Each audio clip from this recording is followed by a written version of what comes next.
Drakers, di dunia modifikasi, full carbon itu bukan cuma soal pamer kemewahan.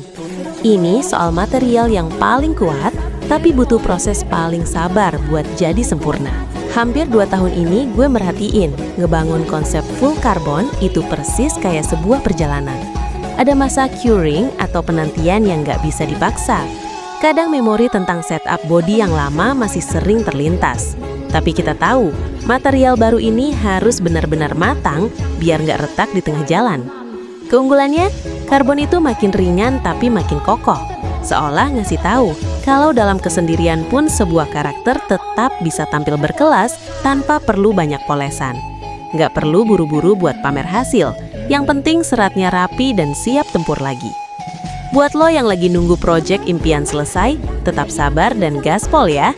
Subscribe dan follow Autodrag buat inspirasi modif lainnya. Stay solid, Drakers!